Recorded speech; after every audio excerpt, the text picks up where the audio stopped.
So for the test of convergence of infinite series, we shall discuss the following tests.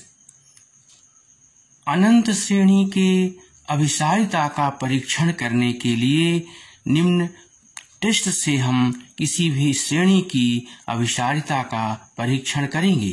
अर्थात कोई भी अनंत श्रेणी दी गई है, उस अनंत श्रेणियों को कैसे पहचानेंगे कि यह श्रेणी कन्वर्जेंट है अथवा डाइवर्जेंट।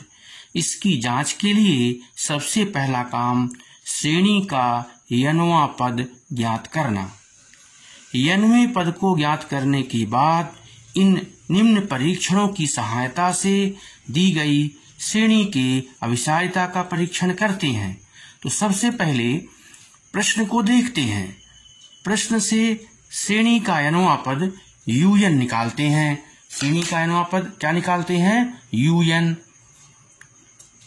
अनंत श्रेणी दी हुई है, उसका n वां पद un ज्ञात करते हैं। अब सबसे पहला टेस्ट है nth डाइवर्जेंस टेस्ट, फिर दूसरा टेस्ट है कंपैरिजन टेस्ट, तीसरा है p सीरीज टेस्ट, चौथा है रेशियो टेस्ट। रेशियो टेस्ट को डीएलम्बर्ट रेशियो टेस्ट कहते हैं। पांचवा है रूट टेस्ट, जिसे काशी रूट टेस्ट कहते हैं। इसके पश्चात हायर रेशियो टेस्ट, जिसे राबी टेस्ट कहते हैं। राबी टेस्ट के बाद लॉगरिथमिक टेस्ट है, काशी कंडेंसेशन टेस्ट है और डिमॉर्गन एंड वेट्रॉन टेस्ट है, और सबसे अंतिम में है काशी इंटीग्रल टेस्ट।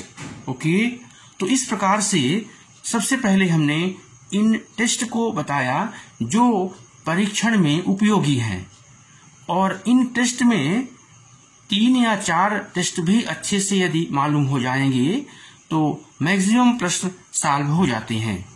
तो जैसा कि हमने देखा कि किसी भी अनंत श्रेणी में n वां पद ज्ञात हो गया तो सबसे पहले nth डाइवर्जेंस टेस्ट लगाते हैं। nth डाइवर्जेंस टेस्ट से ही प्राप्त हो जाता है कि कन्वर्जेंट है अथवा डाइवर्जेंट। यदि नहीं टेस्ट लागू हुआ तो क्रमशः आगे बढ़ते हैं। यही प्रक्रिया है अनंत श्रेणियों के अभिसारिता के परीक्षण के लिए।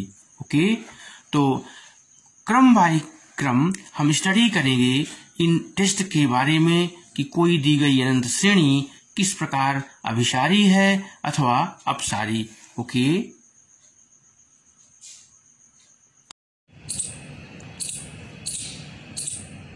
so now I am going to discuss about nth term divergence test. Okay, so if un is an infinite series of positive terms, then if limit n tends to infinity un not equal to 0, then given series is divergent. तो इस परीक्षण से हम देखते हैं कि दी गई अनंत श्रेणी डाइवर्जेंट होती है। वो कैसे? श्रेणी के n वें पद की लिमिट लेने पर यदि वह नॉट इक्वल टू 0 है तब वह दी गई श्रेणी डाइवर्जेंट होती है। एक उदाहरण से समझते हैं।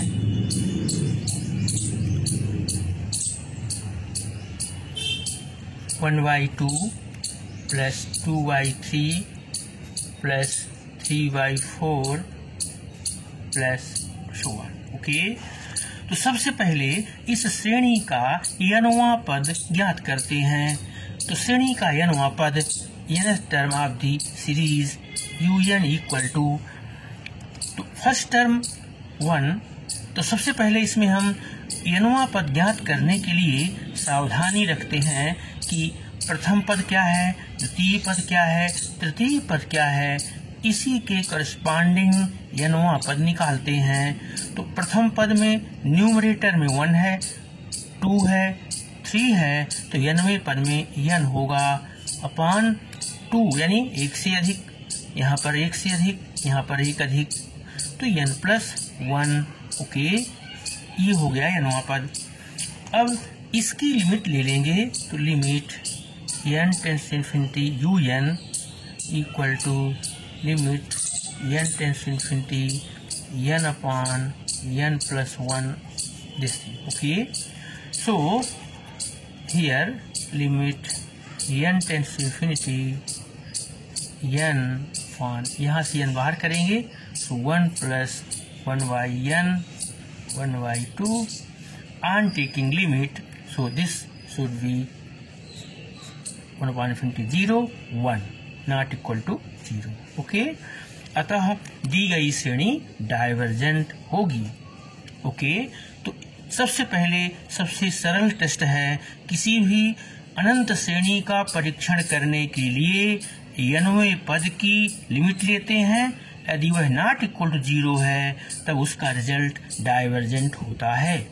ओके, अब आप कहेंगे कि यदि limit n tends infinity u n equal to 0 हो तब श्रेणी कन्वर्जेंट हो सकती है. इसको हम कंफर्म नहीं बोलेंगे, may be convergent. Okay, may be convergent. तो यह इसके लिए हम आगे परीक्षण करेंगे आगे के टेस्ट से. ओके.